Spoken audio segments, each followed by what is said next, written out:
નમસ્કાર દર્શક મિત્રો, શિનોર સમાચારમાં હું મેઘા અગ્રવાલ આપનું હાર્દિક સ્વાગત કરું છું. આપ જોઈ રહ્યા છો શિનોર સમાચાર. છોટાઉદેપુર જિલ્લાના કમાડ તાલુકામાં આદિવાસી સંસ્કૃતિ, પરંપરા અને અનોખા લોકજીવનને જીવંત રાખતો વિશ્વવિખ્યાત કમાડનો ગેરમેળો ભારે હર્ષોલ્લાસ સાથે ઉજવાયો. હોળીના પાવન પર્વના ત્રીજા દિવસે આયોજિત ગેરમેળામાં આદિવાસી સમાજની ગૌરવશાળી વિરાસતની ભવ્ય ઝાંખી જોવા મળી હતી.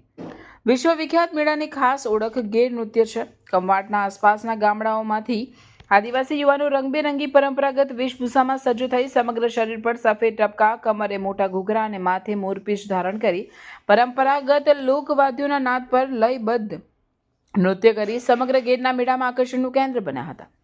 આ જૂથો નૃત્ય કરીને પોતાની લોક સંસ્કૃતિ અને પરંપરાનો જીવંત પરિચય આપે છે, જેમાં આદિવાસી સમાજની જીવનશૈલી અને પરંપરાગત કલાનું પણ સુંદર પ્રદર્શન જોવા મળ્યું હતું. આ લોક ઉત્સવમાં છોટાઉદેપુરના લોકપ્રિય સાંસદ જશુભાઈ રાઠવા અને ધારાસભ્ય જયંતિભાઈ રાઠવા વિશેષ ઉપસ્થિત રહી ગેરૈયા સાથે પરંપરાગત નૃત્ય કરી આદિવાસી સંસ્કૃતિના જતનમાં સહભાગી બન્યા હતા.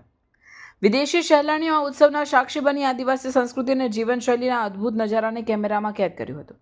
કમાડનો ગેરમેળો નવી પેઢીને પોતાની સંસ્કૃતિ સાથે જોડી રાખવામાં મહત્વની ભૂમિકા ભજવે છે. ગુજરાતની લોક પરંપરાની સમૃદ્ધિને ઉજાગર કરતા મેળાએ સાબિત કર્યું છે કે આધુનિક યુગમાં પણ આદિવાસી સમાજ પોતાની મૂળભૂત ઓળખ અને પરંપરાને વળગી રહ્યો છે.